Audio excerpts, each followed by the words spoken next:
Okay, I am going to let everyone in. We are at 18 guests, so yay.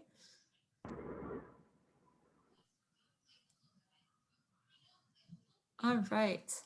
Welcome everyone. This is Laura Crandall, Director of Student Involvement and Leadership. And today is our final session. Today is with a host of, I think we have 9 total guests. We will be talking about our spring 2021 programming plans. Obviously, this is as of today, and I'm sure more will come as the semester rolls on. And more details are always sent via email as the #1 place to find information, but certainly the ESF web pages as well. And I've been very thankful to have such amazing colleagues and coworkers at ESF who want to be part of these. So we have, again, 9 people in total here who are sharing all of their programming plans. I am recording these as usual, and you're welcome to use the chat. I monitor it, and if you do everybody, we all see the message, and that's fine because I'm sure a lot of people have the same questions as you. I want to also introduce Sarah Hauk, who is the coordinator for student involvement and leadership, who will be leading this for us and sharing the screen. So we'll get started in about a minute. I just want to let anyone else coming in the opportunity to join in. We're also live on the SUNY ESF Facebook page. So hello, Facebook world. Thank you for tuning in. And if there's anything that comes up between now and any time, really, I'm a good point of contact, but certainly a lot of our panelists have a wealth of knowledge as well. And I appreciate the communication on the Facebook pages of information and needing information or answers. So we keep up with that as much as we can as well. So I will say about 30 more seconds just to give people time to get in. And then I will kick it over to Sarah, who will introduce the whole program and keep us going on the PowerPoint slides. Thank you for the beautiful PowerPoint slides too, Sarah.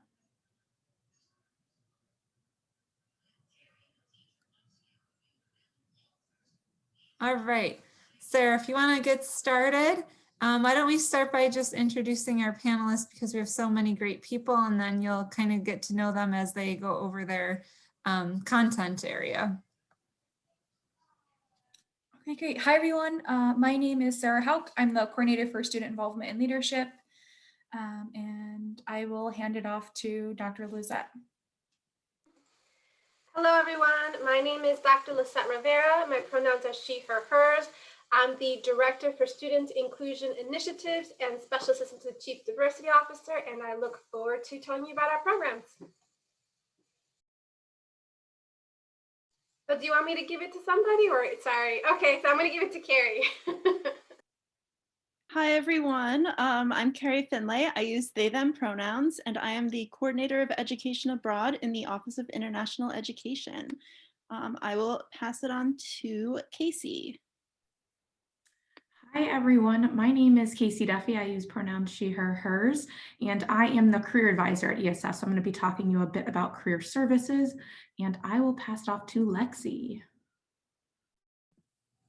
Hello, everyone. I'm Lexi. I'm the president of USA, which is the Undergraduate Student Association. And I am very excited to tell you about all of the events we have planned for you this semester. I will pass it off to Dean Lombard. Thanks so much, Lexi. It's so great to see you too. I'm so excited to have students back on campus. I'm Dean Lombard, and I have the privilege of working with many of these folks in having oversight for many of the out of classroom programs, resources, and supports that are available to our students. So we're so glad you tuned in tonight. I'm going to do my best to monitor the chat. So if you've got questions about anything programming related or other related, I'll do my best to answer questions there. And I can't pull up enough people on my screen to know who I should hand this over to. Thank you, Dean Lombard. Hello. I'm going to hand it over to one of our partners. Savan, go ahead. Okay. Hi, everybody. My name is Savan Proctor. I'm the Assistant Community Manager for Centennial Hall. Centennial Hall is our residence hall, and I use she, her pronouns, and I'll pass it to We're still passing Alina. Okay. Yeah. Hi, my name's Elena Anthony. My pronouns are she, her, hers, and I work over at Syracuse University in the recreation department. I oversee fitness programs, so I'm going to talk about all the fun stuff recreation has to offer. And I will pass it off to Laura. Thank you everyone for introducing. And as Sarah gets us started with our land acknowledgement, I just want to again thank everyone, and they'll go into a lot more depth and everyone has some slides. So stay tuned, and if you can tune in for the whole hour, we appreciate it. But again, if not, it's on the Facebook page and we record the videos as well. Great, thank you, Laura. So before we get started tonight, I just would like to take a minute to share that as we begin, we'd like to acknowledge where we stand, that we have the privilege of where ESF is located is in the ancestral lands of the Onondaga Nation, the center of the Sick Nations of the Haudenosaunee Confederacy, who we honor for their many contributions, including the original philosophy and practice of environmental stewardship. So tonight we're gonna hear from a bunch of partners. We're gonna start with our career services team. We're going to hear a little bit about what Centennial Hall has planned for the spring. We're going to hear from Inclusion, Diversity, and Equity, our international education, student involvement and leadership, and then our partners at Syracuse University with Rec Services, and then last, our undergraduate student association. At the end, we'll be happy to take any questions, and we're going to share this PowerPoint out to students. There's going to be live links that they can click. So if there's something that might ring a bell that you feel like your student might enjoy, know that they'll have access to this as well. So first up, I'm going to pass it to Casey Duffy, our career advisor. Wonderful. Thank you, Sarah. And so as I'm going through different topics, feel free to put questions in the chat. And while I'm first, I'm happy to answer those throughout the rest of the presentation as well. As I mentioned, I work as a career advisor with Career Services. I did include the rest of our team. You'll see John Turbyville to the left. He's the director of Career Services and one of our senior assistant deans. And to the right is Jennifer Fazio, who serves as our employer relations coordinator. Pretty brand new. We do have our ESF Career Services Instagram, so I did put that handle up there. It's a great thing for anyone to really follow and just stay up to date on what we're doing, opportunities, and just other resources. I've also included my email here, so if something comes up after the presentation, please don't hesitate to reach out to me directly, and I'm happy to work with you, to work with your student and provide any information. So a few key resources I really wanted to highlight of who we are and what we do. A lot of what we do is very student facing. One-on-one appointments is one of the top ways I spend my time, whether that's Zoom, phone, or email in our current state. Typically, we do meet one-on-one in our office in 105 Bray Hall, but we have been virtual since last fall, and we will continue to do so in the spring as well. We also have Handshake, which is our career management system. This is going to be the prime vehicle for students to make appointments with our office, search for jobs and internships, as well as participate in our virtual career fair, career and internship fair that's upcoming in a few weeks. We also have a career guide, and so I've linked that here as Sarah has shared that she'll share this out. So there's a way to access resume examples, cover letter guide, as well as interviewing tips and other career resources. We have a website, and we also have an email listserv that all students are part of. It's an opt-out listserv, so we send a lot of information through here, including a weekly update every Monday morning, as well as just opportunities, events going on in our office, and other things that might be of student interest. We can go to the next slide, Sarah. Thank you. Now, I don't expect anyone to really be able to read the detail of these, but these are our first destination infographics. And I just wanted to highlight that we do track data on all of our graduating students about a year out, and we do it by department. And so we try to figure out where our graduates are landing, what opportunities they're taking, what graduate schools they're attending. And so if you or your student's interested in the department that your student is in, or the one that you're in, feel free again to shoot me an email, and I'm happy to get you our most recent version, which is the class of 2019. We're currently collecting data for the class of 2020, and those usually come out sometime around early summer with our new updated information. Slide, Sarah. Perfect. So reason why you're here really is the Spring 2020 career events. Like most other offices, we've had to really pivot on what we typically do and what we're able to provide, but I'm really excited to share with you our upcoming slate. So first and foremost, it's going to be our Spring 2021 virtual career and internship fair that is set for Wednesday, February 24th from 11 to 4. Again, students will access that all through Handshake. They'll be able to sign up for group sessions with employers and one-on-one sessions and really learn about different opportunities for both graduates as well as continuing students. We are going to have a virtual internship experience panel probably around late March, where we're going to have students talk about their experiences to their peers. So again, if your student's interested in an internship or thinking about that for next year, that's going to be a great opportunity. We also have our career fellowships. Fellowships for us is just a fancy way of saying funded opportunities. And so students that are searching to complete unpaid internships or at-cost experiences can meet with our office and apply for funding through our career fellowship. So it's a way to take something unpaid and add a stipend to that as long as it's related to their career development. Again, if this falls into the realm of something you've heard your student discuss or something, if you're a student that you're thinking about, definitely meet with me to learn more. We're also piloting a regional internship program, which this will be locally, again, funded internships, and that should be released within the next couple of weeks through email as well with some employer partners, including New York State Parks and Rec, OKRA, which is the Onondaga recovery, so essentially our resource recovery agency, so sustainability focused, as well as a few other local partners. We'll also be really using our Instagram Live to talk with alumni, talk about different career-related topics. So again, something similar to this that's a little bit outside of our typical office hours and a bit more low-key. And we also do a engineering alumni engagement event every spring. Of course, we're going to switch that to a virtual piece. And so we're excited to be able to continue that experience with our alumni there. And the last thing I want to highlight on the right is we are partnering with some of our individuals in sustainability to host a sustainability webinar series. First one's actually tomorrow at 1 p.m.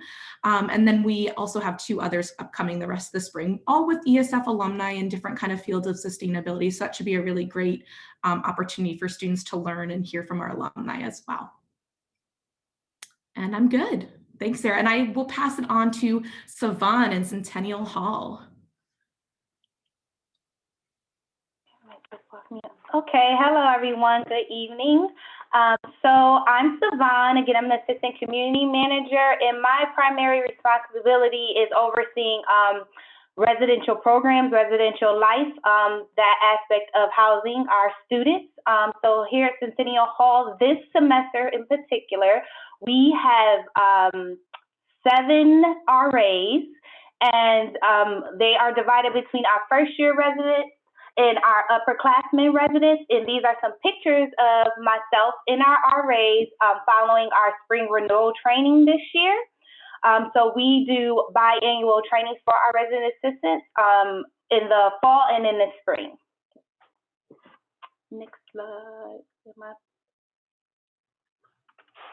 see myself? Okay. So in regards to community engagement and programming for this semester, some of our goals include getting more face time with our residents. It's important that we engage a little more. I know following the fall, it was quite different with COVID guidelines and restrictions. Everything was fairly new for everyone.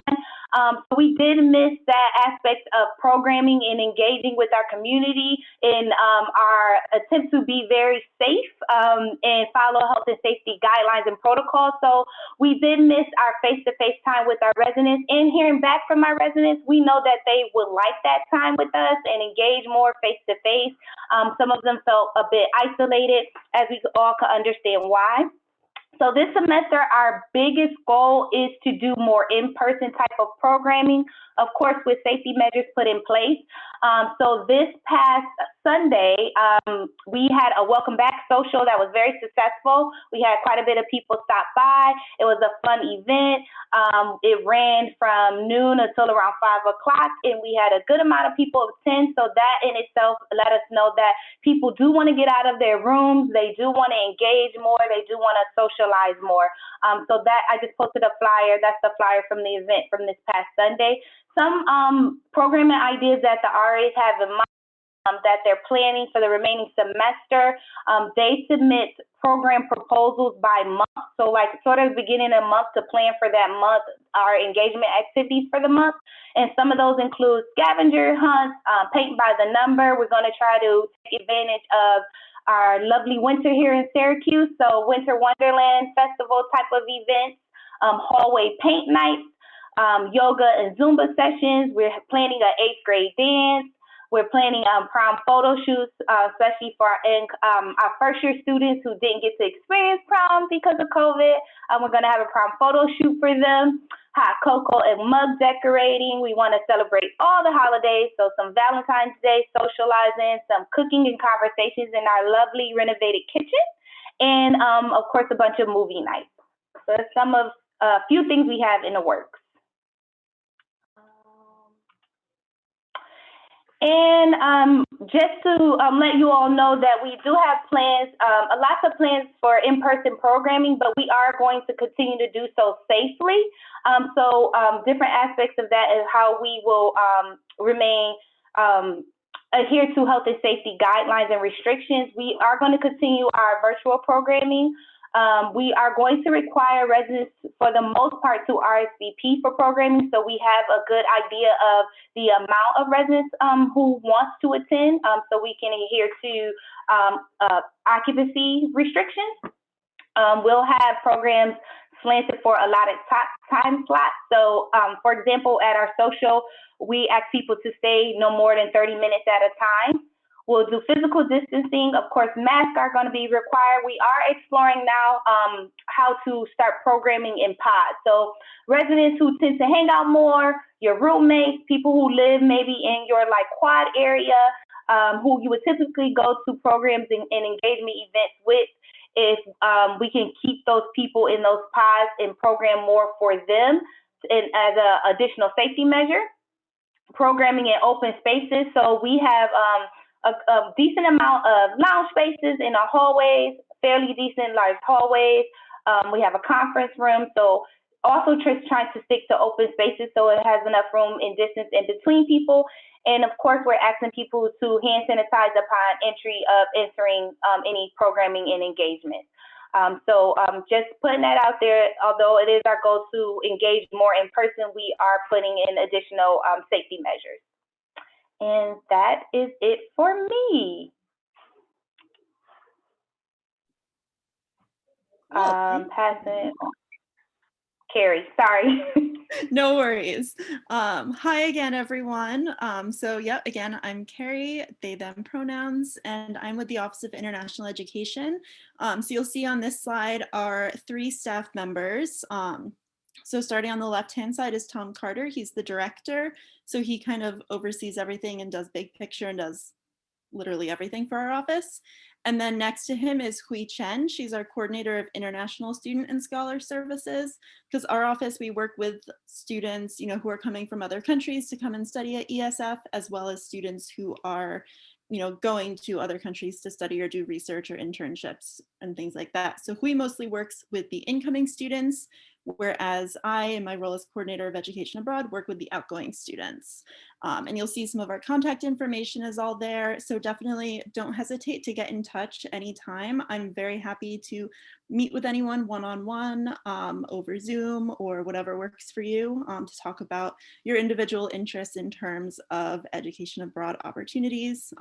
And do also follow us on Instagram. I don't post all of the time, but sometimes I post pictures of other countries, and it's nice to remember when we used to travel. Speaking of which, Sarah, if you want to go to the next slide, I put some beautiful pictures on here to entice you and to let everyone know that right now people are not studying abroad because safety, and many other countries right now, borders are closed, people aren't able to travel. However, we're hoping that within the next year, potentially next year or the year after that, study abroad programs will be able to reopen. And so it's definitely a good idea, if that's something you think you might be interested in, start planning it now. Come and talk to me, look at different programs, find out about your options, find out about financial aid opportunities, talk to your advisor, and really kind of get things planned out and organized so that once programs are open and we're able to travel again, then you'll be able to jump on those opportunities. And there are also virtual opportunities, especially over the summer. Like SUNY's really working hard on creating virtual study abroad experiences so that you can still have an intercultural and international experience, even if you're not physically moving to another country. So there are a lot of opportunities. So don't worry, like, there are things that you can do. Definitely talk to me about them. And if you go to the next slide, I'll tell you about some of the stuff that we have going on. So one thing that we have been doing this year is what we call global dialogues. And so this is when we'll invite some of our study abroad partners to do like a talk or lead a discussion about a topic. So we'll have like a faculty member from that program speak, and we'll just have a dialogue about important global issues. So the first one of those is in a couple weeks on Monday, and it's going to be with our partner Round River Conservation Studies, which is a really cool like hands-on study abroad program. So definitely check that out. It's going to be really interesting. They're going to be talking about, the border wall and, border issues and how that impacts wildlife corridors in the Southeast United States as well as in Mexico. In March, I'm going to be holding a couple of study abroad information sessions. These are really going to be geared towards students who are just starting to look into study abroad and who want to find out more information. So the first one is going to be the very basics, like what programs are available? Where can I go? How do I find out what my options are? How do I find out what classes I can take? A little bit about how can I pay for it? Things like that. Basically, like, where do I start? So if you're interested in studying abroad and you're like, I don't really know where to start, definitely attend that one. It'll be a good time. And then the next one that's going to be at the end of March is going to be really specifically on funding study abroad, because I know for a lot of people, study abroad seems like, oh, that's really expensive. That's not an option for me, but that doesn't have to be the case. There's certain programs that students go on and, certain scholarships that they can get where the cost of a semester abroad is the same or sometimes even less than a semester here in Syracuse. So definitely come to that session as well, because we're going to be talking all about funding and how to make study abroad an affordable experience. In April, we're going to have another global dialogue. This one's going to be with the Arava Institute, which is a study abroad program located in Israel, they focus a lot on like issues of water because they're located in a desert. So water resources, water management, how to do those things. And they do it from a perspective of collaboration and conflict management, and in collaboration between Israeli and Palestinian and Jordanian and other Arab neighbors and individuals. So it's really about also, being able to work together even in a region which often has a lot of tensions. So that's going to be a really cool program. It's going to have a panel featuring people from Israel and also from Palestine. And that one is mostly going to be hosted by our environmental studies department. So they're really kind of taking the lead on that because there's faculty there, Dr. Sonnenfeld, who works really closely with the Arava Institute and who teaches a really cool course about water in the Middle East. So if you're interested in water and you're in environmental studies, or even if you're not in environmental studies, you might want to take that course one day. So they're going to be talking about transboundary management of wastewater and also public health challenges. So really kind of bringing in the current events of pandemic. So that will be a really interesting one. And that's what we have scheduled so far. We're probably going to schedule some other things, throughout the semester. So definitely follow us on Instagram. Keep an eye on your email. Okies Ops will share the stuff that we have going on. And I also put the link where you can register for like the programs that we already have. So when these slides get shared out, definitely check that out. But yeah, I will take a look in the chat to answer any questions. But for now, you get to hear from Dr. Rivera in OIDE. Thank you, Carrie. Can you all hear me? Because my mic is usually, okay. So hello, everyone. Hello again, and hello, Facebook. So again, I'm Dr. Lisette Rivera, and I use she, her pronouns. So I am the Director of Student Inclusion Initiatives and Special Assistant to the Chief Diversity Officer. So I work in the Office of Inclusion, Diversity, and Equity, which is also known as OIDE. And I also work in Student Affairs, which is a lot of what you have today. And so on here you see our information for our website, and the ESF website is undergoing renovation. So we kind of keep our link tree a little bit more updated. So that information is on there too. So I would encourage you all to check out our link tree. We are very active on social media. So we're on Facebook and Instagram. We are really active on Instagram. So please feel free to follow us there. Next slide. So in the Office of Inclusion, Diversity, and Equity, we have Dr. Malika Carter. She is our Chief Diversity Officer. You have Leela Randall, who's our Administrative Assistant. You have me. And then you also have Rebecca Hoder-Kurst, who is our Title IX Coordinator and Affirmative Action Officer. And we are located in Baker Lab on the 4th floor, but we currently are working virtually as well. And I also want to let you know that we are working on a cool virtual environment with the help of other departments that are helping us put it together. So we hope to launch that next week. So it'll be an interactive virtual environment where people can come into rooms, play games, have private conversations. So yeah, we're looking forward to that. Next slide. Also in our office, we have 3 diversity graduate fellows. So you have Babetta Davis. This is her 2nd year. You have Natasha Torres Rios, who is joining us from Puerto Rico. This is her 2nd semester. And you also have Jordan Jasamy, who graduated in May 2020 from ESF. So this is their 1st year. So this is their 2nd semester as a graduate student. So they loved ESF so much that they decided to stay on. There are diversity graduate fellows, and they lead most of our programs. I know that there was a question, is there programming for off-campus students? So yes, I'll talk about that next. Next slide. So these are programs coming out of our office. So and these are open to everyone off campus, 1010 Hall, faculty, staff. We also post on our link tree what's open to the public and what's not. So in our office, we have diversity 24/7, 365. This used to meet in person twice a week, but now we're virtual once a week. And this is basically an area for people to just come and talk about hot topics. Anything that falls under the umbrella of diversity, inclusion, and equity, hot topics. Is there a pressing matter that we want to talk about? It's really a free format for people to come and discuss, and a way for us to keep our pulse on what's going on in the campus. So that is led by Casey Coriat, who will be starting with us hopefully next week. We got to get the paperwork done. We also have a brand new veterans initiative. So if there are any veterans out there, I'm also an Army veteran, Operation Enduring Freedom. I also advise our Veterans Club. So we do have a brand new veterans outreach, and we also, starting next week, will have a brand new student worker, and their initiative, their job is specifically going to be veteran outreach. So we really want to improve the connections between veterans and really build up the community. So we have that. We also have our Men of Color initiative. This is led by Jordan Jasamy, and we have several programs coming up. We'll be listing that information online. We're just finalizing it, but for all of our programs, I want to say they are for intended audiences, but allies are welcome. So that means anybody can come, but please just understand, if you were to come to the Men of Color program, that means we're going to be talking about issues, programs through the lens of men of color. But everyone is welcome to everything in OIDE. We also have a Native and Indigenous initiative, again, helping to build community. This semester, we're connecting a little bit more with SU to do some joint programming, and we also are going to have some guest speakers coming up. We also have a Women of Color program, which is, Jordan also oversees our Native and Indigenous initiative along with myself. I also identify as Taino, which is Indigenous to the Caribbean.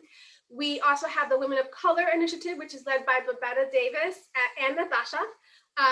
This again is a space for women of color, allies welcomed. They're working on some great programming. And I know for Black History Month, we're looking at we're finalizing a program hopefully around Black and Afro-Latinx voices at ESF. So some great programming coming out. So stay tuned. And again, this is only the 2nd day of the semester, so we're finalizing our programs. We also have an LGBTQIA+ and QTPOC, Queer and Trans People of Color initiative. So these are 2 separate initiatives, but oftentimes we'll do things together. So these are initiatives for these communities. Allies are welcomed. We will have guest speakers, specific programming, games, and so forth. But these are initiatives to really help build up the community, but then also our office is doing education for the campus. And last but not least, we also have our graduate student outreach. So we don't forget about graduate students. So any underrepresented graduate student, we do special outreach to stay connected. So next slide.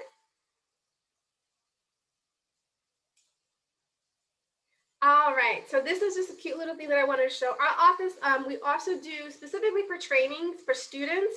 We also do things for employees, but I'm here to talk about the student perspective. So for students, we have an anti-bias training, which all student clubs have to go through. So a couple officers have to go through this training every semester. And we like to talk about that because that's a great tool that USA, you can hear from Lexi, they implemented. And so we do the training, and we're going to be offering 2 trainings a month.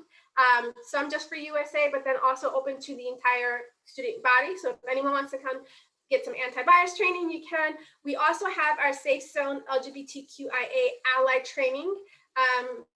We just started offering this to students last semester, so we're going to be doing that again. And we just kind of wanted to show you our fun little, what do you call these, placards or stickers that eventually we hope to give to people who go through the training. And then also through our office, we do celebrate all cultural programming. So this month we are clearly celebrating Black History Month. We have a program this Wednesday. We will be celebrating Women's Her Story Month, Asian American Pacific Islander Heritage Month, and we're going to throw in Pride as well too. We're going to squish them all together. So those are the main things that we'll be doing this semester. Next slide. I also just wanted to talk quickly about a couple affinity clubs on campus. So if you're looking for some cultural clubs on campus, we work a little bit closely with them. So we have the Baobab Society, which is a multicultural student organization. We have the Black Student Union, which I also advise, and they're a great group of people. All the clubs are, all the clubs are. We have SAGA, which is our Sexuality and Gender Alliance, which carries one of their advisors, a great group of people as well too. We also have the Veterans Club, great group of people. Female vets, we're looking to get you on board as well too. I'm there, so let's build some community. Great group of students. I also serve as their advisor.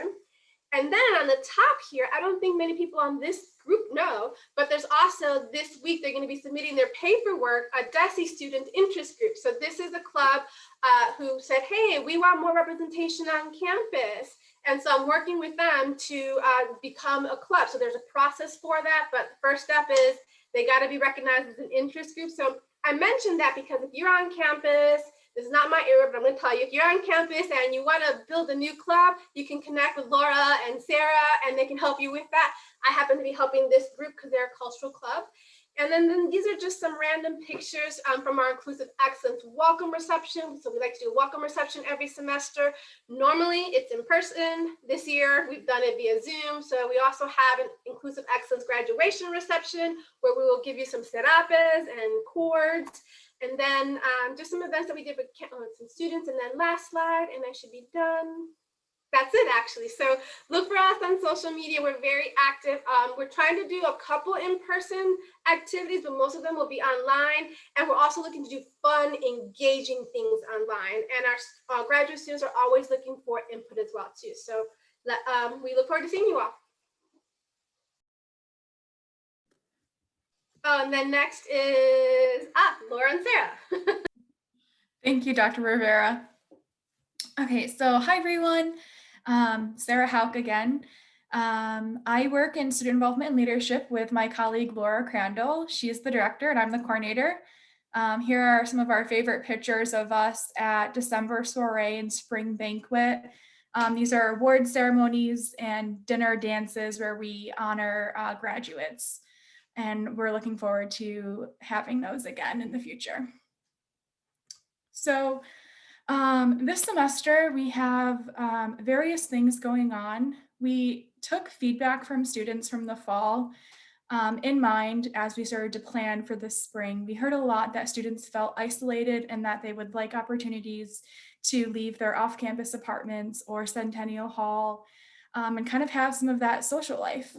So we always offer something called Emerging Leaders. It's a 6-week workshop series, and that interest form is due in about 2 weeks, February 19th.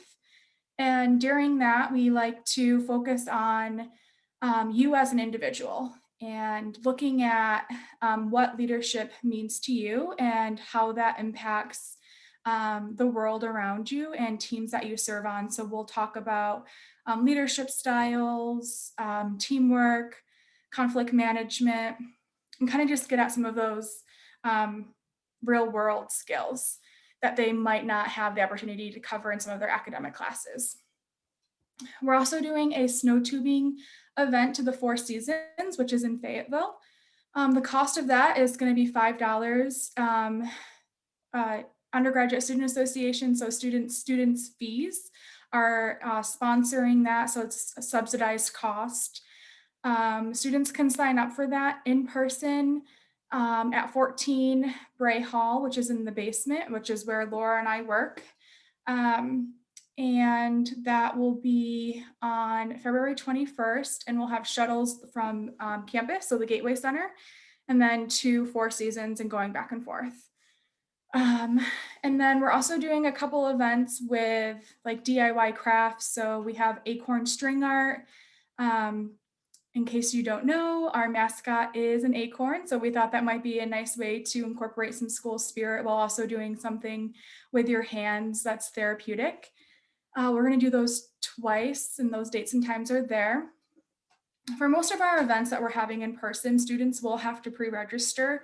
It's part of our process for contact tracing. So anything that has a line underneath it, they can click and go to the sign up.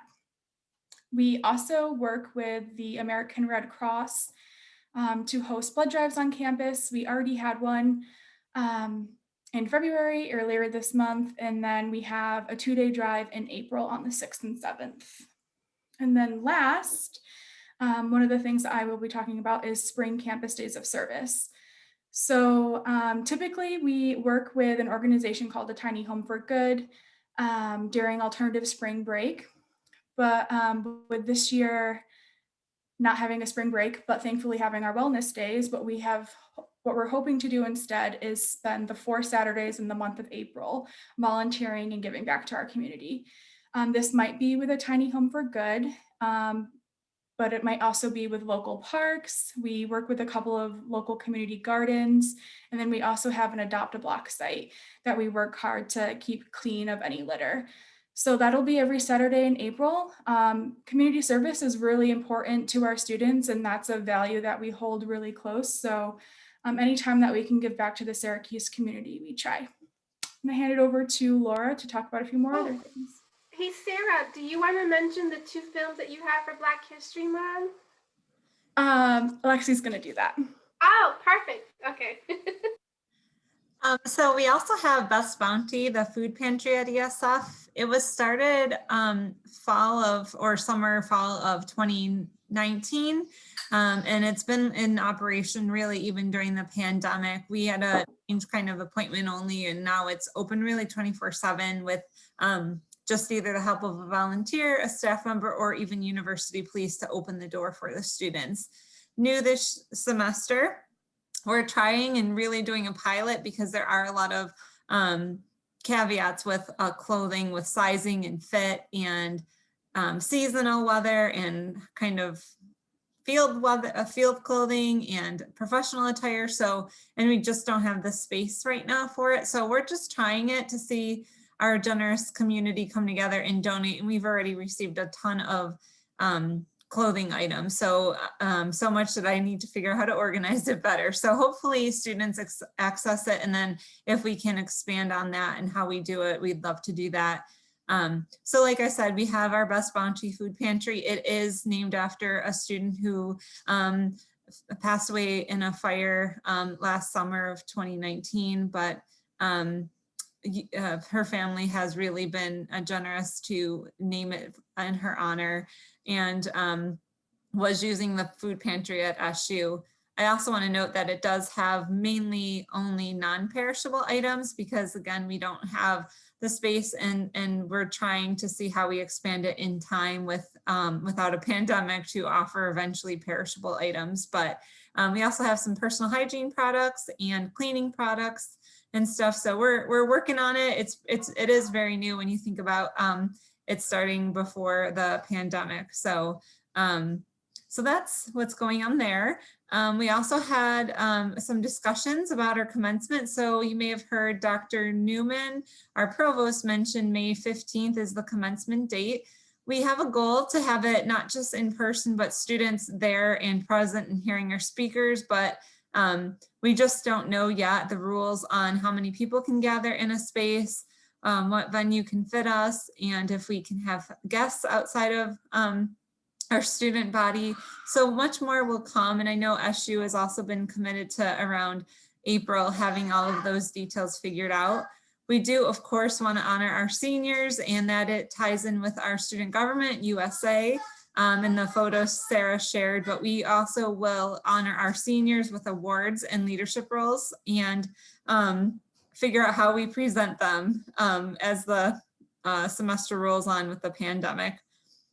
General club updates. So we have clubs who have been working hard since the beginning of the pandemic.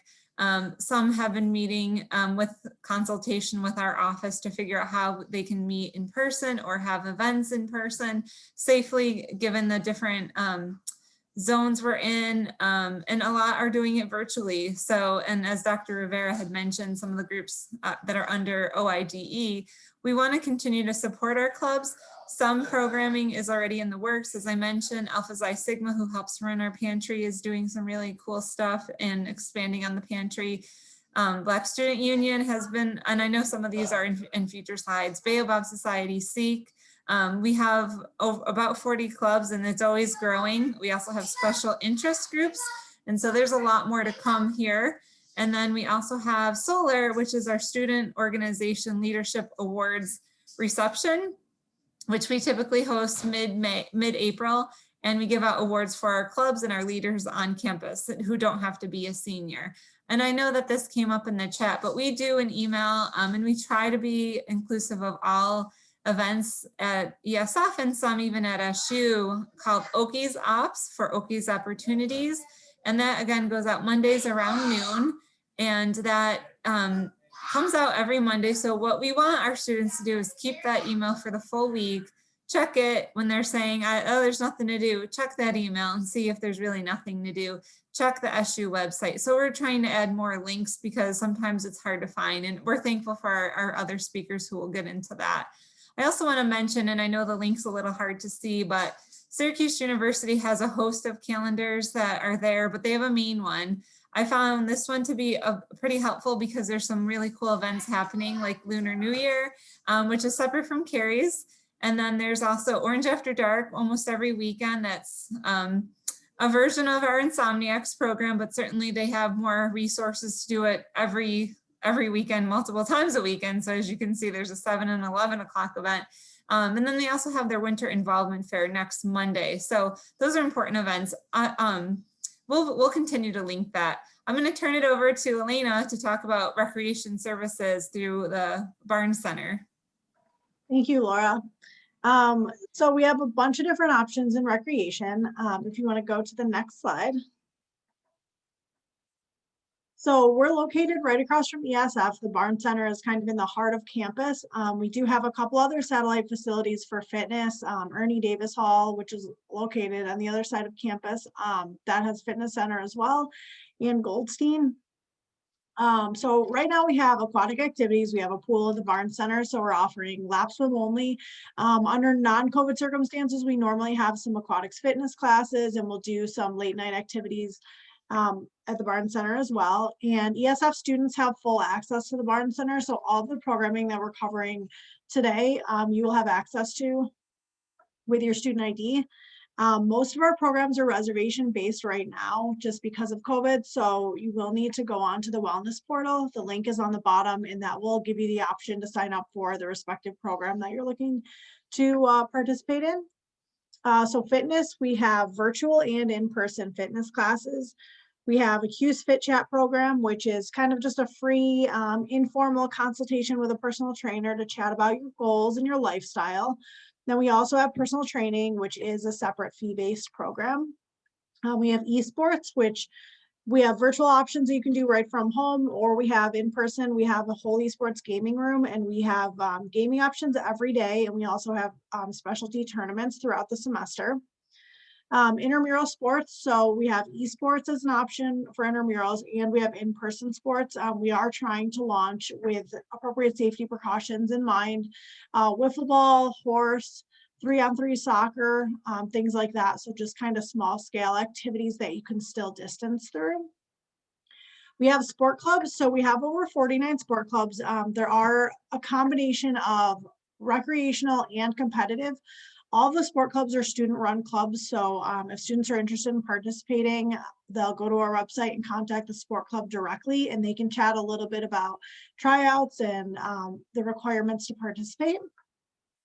Up on South Campus, we have our Kennedy Ice Pavilion. So this is a large-scale ice rink and a small studio rink. We offer open skate, learn to skate. There's stick and puck and curling. And outdoor adventures, so we offer ski and snowboard, hiking, and snow tubing options.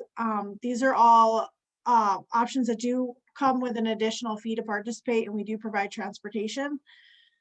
And our climbing wall is located in the basement of the Barn Center, and this is a reservation-based program. You can come in, climb. There's a large wall that requires a harness, and then there's also a belay wall, so you can or a bouldering wall, so you can kind of climb without not necessarily being strapped in.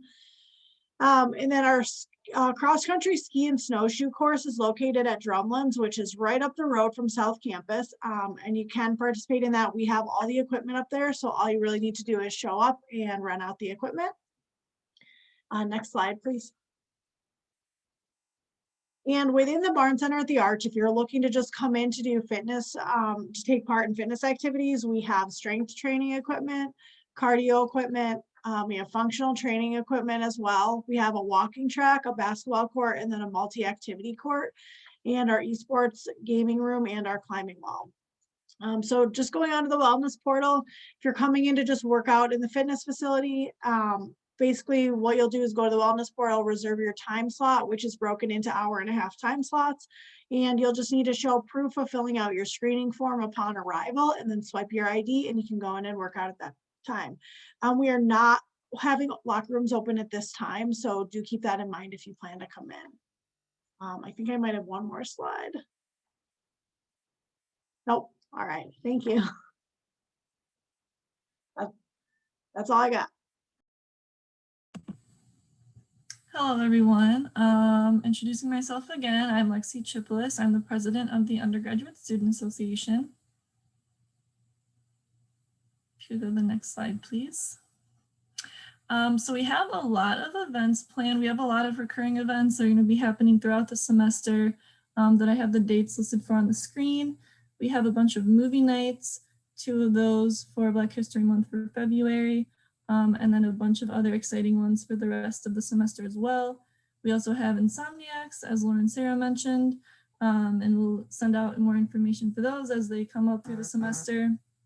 And we are also planning morning lunches, which will be held both in Centennial Hall and on campus most likely.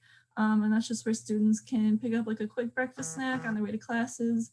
Just so they have, a little muffin or banana or something for those early morning classes. Go to the next slide. And then we also have one-time events, that we just hold once throughout the semester.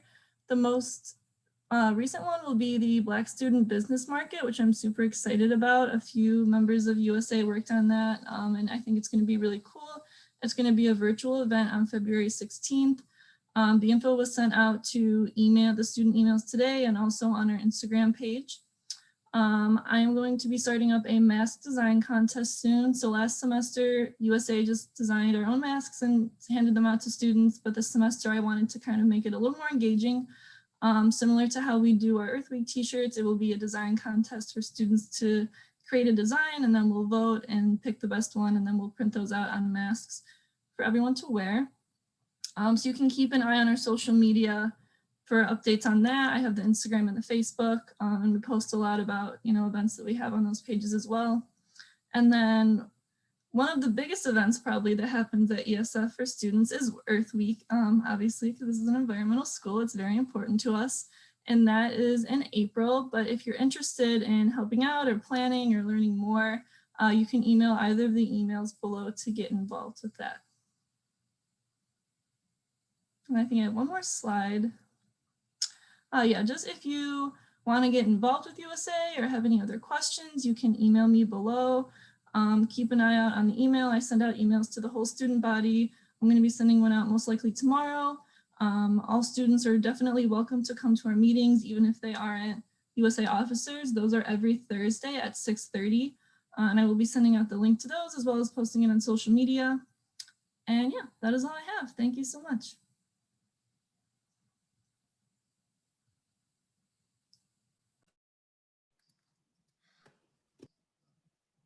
I just want to make sure that we list all of our contact people for the panelists. And I know that there are some questions in the chat. So I know that thank you to Casey, who led us off with a lot of great career information. And I saw that a lot of answers were received from Casey. So I want to make sure if there are other career or other questions in total, and we'll peruse it. And I want to thank Dr. Rivera for helping out with the Facebook questions as well. Thank you.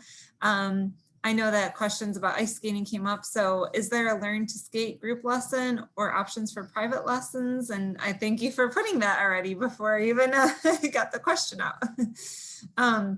Casey, perhaps you might want to just summarize some of the answers you had in case people didn't have a chance to read the comments. Sure, happy to do so. Let me scroll back up. Sorry, I know my answers were a bit lengthy, but I like detail. So there are a few questions on the fellowships, very natural. There's kind of a unique perspective and a unique opportunity for students. Again, those are open to undergrad and grad students. Those can be any student that's been here at least a semester, returning a semester, as well as in good academic and conduct standing with the college. Those were recently sent out. And so again, if that's something that pertains to your student, or if you're a student, reach out to me. I'm happy to, get you that information more specifically. I think there was a question if job shadowing could be counted as that. It definitely would be considered. I think it would depend on the level of, interaction a student would have. So for sure. I know there was some questions on research, and again, that happens, of course, on our campus, being a place that not only has faculty, but also graduate students.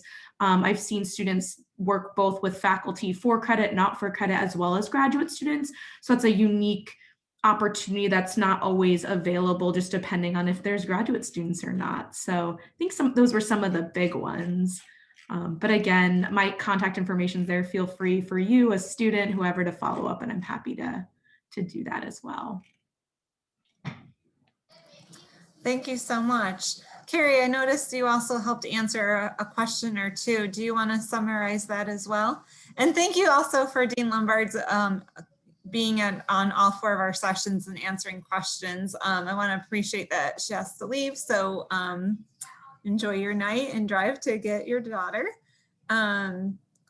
Carrie, did you want to summarize any questions that came up? I know that you were asking and talking about research as well, but if there's any study abroad related questions maybe that you were asked privately too?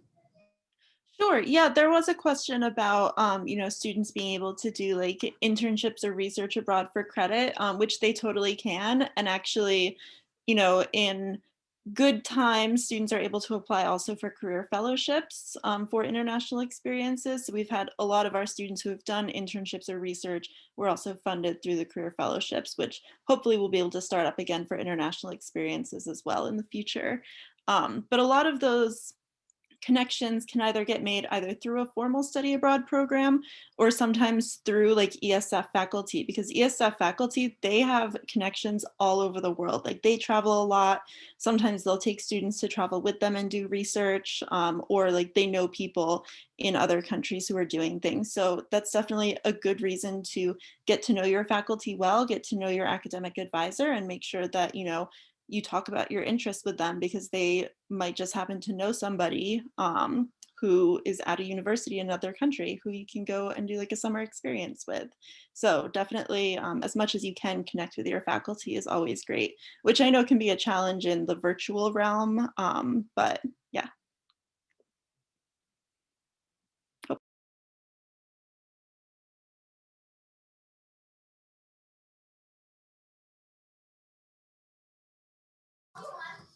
Lori, thank you for the question. I just saw it. And again, as our panelists are looking through the chat, if there's something worth just repeating for the larger group, please feel free to unmute.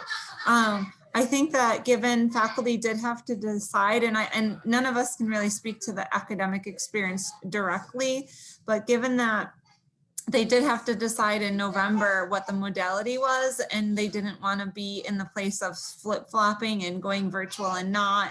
And we have some space limitations with social distancing our students and not having larger spaces to just take a, even a 30-person lecture that would be fine in many places. It may need a room that's much larger. So I don't know all of the reasons, but I know that there were complications in that and the needing to get that worked out a bit longer ago.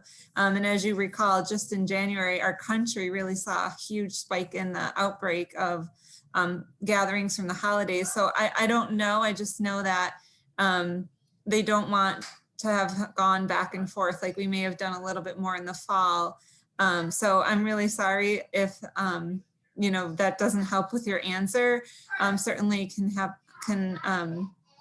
pass that along to our leadership at ESF. And another question that came in was just when we might know what fall modalities will be. And I think that advising is, I have to look, so I can look as we're chatting, it's on the main page, but I know of ESF. So students have to have an advising session, and then the week after typically is when they start to actually go in and have their registration appointment time. So advising is the week of April 12th through the 16th. So that is the week that they should have a meeting with their advisor, and some do start a little bit earlier who may have more advising load. So some again do start a little bit earlier, but then that will be when they would definitely know the modality, I would think. Granted, it's always subject to change because we just don't know what will happen with the pandemic if only about 10% of our country is vaccinated still. So and college students and even a lot of our staff here on the Zoom are not eligible even for the vaccine, unfortunately. So all of us actually, I think, right? So, so I want to make sure that I did talk on that. That's not really, again, our specialty. If anyone has anything else to add to that conversation, though, please feel free to jump in. You can certainly email. Oh, sorry, go ahead, Dr. Rivera.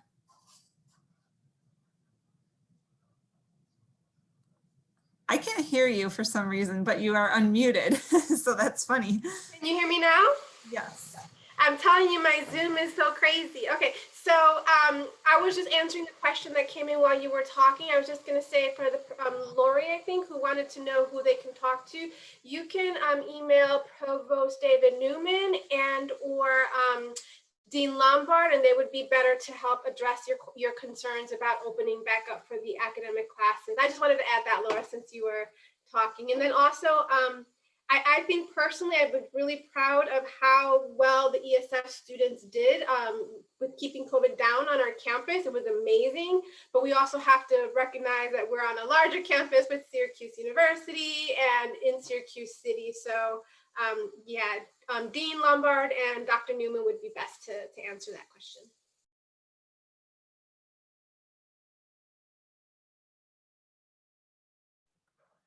Thank you so much. Are there any other programming questions? I know we're broaching the 8 p.m. time frame, and I want to be respectful of everyone's time. But please do throw in your question. As we all kind of shared our different ways and methods of communication, all of us use a form of email for sure. And we all use typically their SYR email. Students might forward that to personal or their ESF email, but it is their syr.edu email. Many of us try and use social media really well, or I think I could do a little bit better on that, but we try, and there's certainly even flyers around campus, but I know that that's not very helpful right now when a lot are in a virtual environment. We are always trying to do whatever we can to get the word out. So we really do want students to know that if they have ideas even or desires, certainly for undergrads at least, Lexi is a great source for undergraduates, and the Graduate Student Association also is there too. I know we do have graduate students, and all of us do serve our graduate student population as well. So I just did not have a student at this point lined up for GSA, but I am happy to share that if there are any graduate students in or families of graduate students. But otherwise, I just want to thank our panelists for being here today. I don't know if we always put all of our programming initiatives, and as you can see, ESF alone does a lot for how small we are. And there are so many more offices at SU that do a lot as well. And so if a student is really struggling to connect or feels like they're a little bored, have them reach out to student involvement and leadership, or really any of us, and we can certainly figure out what are their interests and find the right pathway for them to get involved. So with that, if there's anything else, you're welcome to stay as we sign off, but that is it, and we will post this video. If you need any more family sessions, we're happy to add more into the semester.